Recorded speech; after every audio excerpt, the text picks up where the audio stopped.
Hello, welcome to a corporate apartment in Portland, Oregon. I'm here on a trip. It's the weekend, I'm a bit bored, so I thought I would share with you a planning tip on how to look clever and knowledgeable when faced with a difficult problem. Imagine the scenario: you've just had a huge briefing from someone, lots of information, lots to think about. You're asked instantly for your point of view.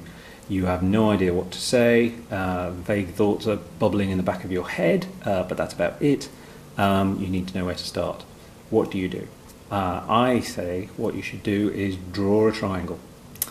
So reach for a pad, reach for a pen, ideally a big fat Sharpie so it looks like you know something about graffiti, and draw a triangle. So suddenly you're drawing a triangle. You're thinking inwardly, oh my god, I don't know what to say, I don't know what to say. They're thinking, wow, he's drawing a triangle, he must already know what's going on. So you've drawn your triangle.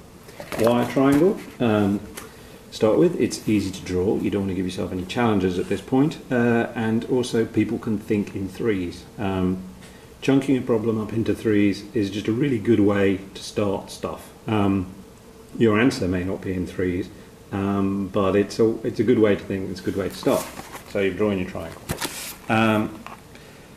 So what's the nature of the problem? To do with the brand. So maybe you draw this triangle. I always like brand, consumer, product. That's a good way to start. So that's your triangle, and you start to think about all of these things. So okay, let's start with consumer, that's the important place. So who are they? What do we know about them? What do we know about, not know about them? What do they care about, etc. Then product. What does it do? What's it good at? Is it interesting in any way? Is it remarkable in any way? Brand, similarly, what are the values that we're currently conveying? Are they good, interesting, remarkable, boring, whatever? That gets you through a good couple of minutes of conversation as you explore that stuff. But then the interesting thing, of course, to do is to start to explore these relationships and start to think about, okay, what's the relationship between the consumer and the product? Do they care about it in any way? Is it useful to them? Do they like it? Do they use it in the way that we think they use it? Do they use it in some completely other way? Equally, what's the relationship between the product and the brand? Are the values here in any way connected to the attributes down here? Or as they become weirdly detached, as so often happens, and a dull product being compensated for by way too much overly sexy marketing, or a dull brand is hiding the truth of a really interesting product, etc. Or over here, are our consumer values related in any way to the brand values that we're talking about, etc. So you see, instantly chunking the thing up into threes, you've started the conversation, you look like you know what you're doing. Another good triangle I always like is, I guess, the triangle of schools of planning.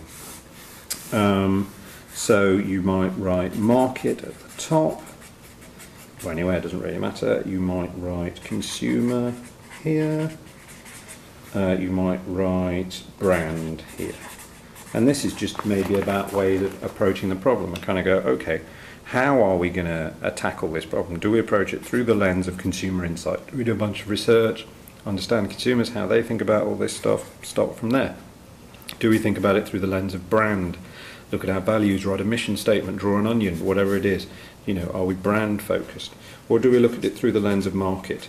Do we, try and do some disruption stuff? Do we segment? Do we look at where the market's going and try and understand our place in that? Of course, most of the time we'd like to think that we do all of these things, and we might use the word holistic. The reality, of course, is that no one really does that, and everyone has a habit that draws them to one corner or another. But talking about all those different elements is a good way to start. And then, good thing with triangles, and maybe we'll make this the last one, is that, of course, triangles don't have to be just about threes. So let's think about storytelling. If you're communicating in any way, you should be telling a story, and your storytelling triangle could be plot up here, character maybe down here, and conflict. And you kind of go, okay, that's cool. Without plot, character and conflict, I don't have an interesting story, and equally, frankly, I don't have an interesting brand. But there's another thing you need for a good story, and that's the message. And suddenly your simple triangle is now conveying four things and connoting some kind of hierarchy about all these things adding up to this thing there. So I'll stop there.